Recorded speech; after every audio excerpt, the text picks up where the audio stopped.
Assalamualaikum warahmatullahi wabarakatuh. Kita pasti sering mendengar namanya melalui berita-berita di televisi maupun melalui karya-karyanya. Bahkan nama beliau diabadikan sebagai sebuah judul film yang berjudul Habibie dan Ainun.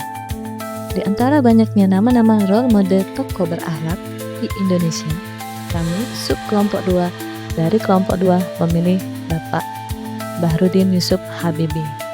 Seperti yang kita ketahui, beliau, Bahrudin Yusuf Habibie atau dikenal sebagai B.J. Habibie, adalah Presiden Indonesia ketiga dan Wakil Presiden Indonesia ketujuh.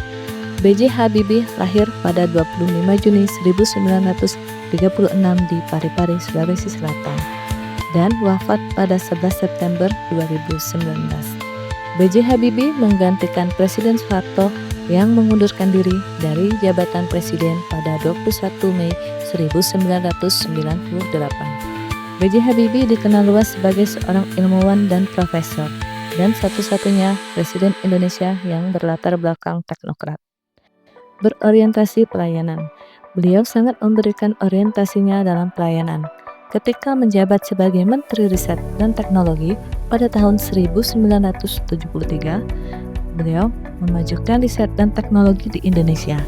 Salah satu langkah awal adalah membangun Badan Pengkajian dan Penerapan Teknologi atau BPPT pada tahun 1978 yang bertujuan untuk mengembangkan teknologi yang dapat diterapkan di berbagai sektor, termasuk pertanian, kesehatan, dan industri. Yang kedua, ada nilai akuntabel. Bapak B.J. Habibie dikenal sebagai sosok yang akuntabel dan bertanggung jawab selama masa jabatannya.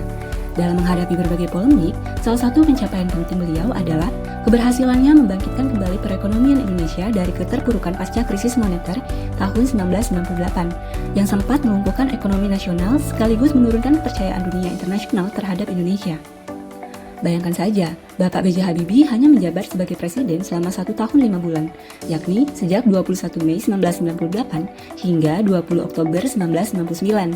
Namun, dalam waktu singkat tersebut, beliau mampu melakukan reformasi kebijakan ekonomi yang berdampak nyata, salah satunya dengan menurunkan nilai tukar rupiah dari 16.800 per dolar Amerika Serikat menjadi sekitar 6.550. Pencapaian tersebut sangat berarti bagi upaya menstabilkan kembali perekonomian Indonesia dan memulihkan kepercayaan masyarakat maupun dunia internasional. Masalah kompeten tidak perlu diragukan lagi, mengingat latar belakang pendidikan beliau yang begitu layak. Salah satu pencapaian beliau yang paling terkenal adalah pengembangan pesawat N250. Pesawat ini adalah pesawat penumpang pertama yang dirancang dan diproduksi di Indonesia. N250 dirancang dengan teknologi modern dan ramah lingkungan, serta mampu membawa 50 penumpang. Habibie adalah seorang insinyur jenius yang dikenal sebagai Bapak Teknologi Indonesia dan Mr. Craig. Julukan Mr. Craig disematkan padanya karena ia berhasil menemukan sebuah teori yang dinamakan faktor Habibie atau teori Habibie. Teori ini digunakan untuk memprediksi retakan pada pesawat secara detail hingga ke tingkat atom, yang memungkinkan para insinyur menghemat biaya material. B.J. Habibie juga dikenal harmonis, baik dalam hubungan rumah tangganya maupun pemerintahannya. Di masa pemerintahannya, beliau merangkul banyak partai politik, dan pada tahun 1999 adalah pemilihan umum pertama di masa reformasi, yang kemudian dimenangkan oleh Kiai Haji Abdurrahman Wahid. Tujuan pemilu ini adalah untuk memenangi hati rakyat dan masyarakat dunia. B.J. Habibie memiliki sikap loyal yang sangat tinggi. Beliau menunjukkan kesetiaan tinggi kepada bangsa dan negara, bukan kepada kekuasaan dan pribadi. Bagaimana tidak, dia sudah bekerja sebagai seorang arsitek pesawat di Jerman. Namun beliau rela kembali ke tanah air, mengabdikan diri untuk kepentingan rakyat Indonesia. Sebagai presiden, beliau menghadapi masa sulit pasca reformasi. Akan tetapi, beliau tetap menjunjung tinggi kepentingan rakyat.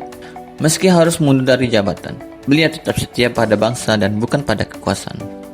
Dan inilah wujud loyalitas sejati seorang pemimpin bangsa. Selanjutnya, nilai adaptif. Pada saat masa kepemimpinannya, masyarakat menginginkan adanya kebebasan berpendapat. Beliau sangat paham hal ini, dan di masa pemerintahannya beliau mengizinkan adanya kebebasan pers, demokratisasi, dan reformasi bidang ekonomi. Nilai yang terakhir yaitu kolaboratif. Beliau juga sangat kolaboratif dengan melibatkan seluruh elemen pemerintahan, merubah sistem pemerintahan dari yang dikenal otoriter menjadi reformasi birokrasi dengan nama Kabinet Reformasi Pembangunan. Itulah core value berakhlak yang dimiliki Bapak B.J. Habibie yang dapat kita jadikan panutan sebagai ASN untuk kepentingan bangsa dan negara.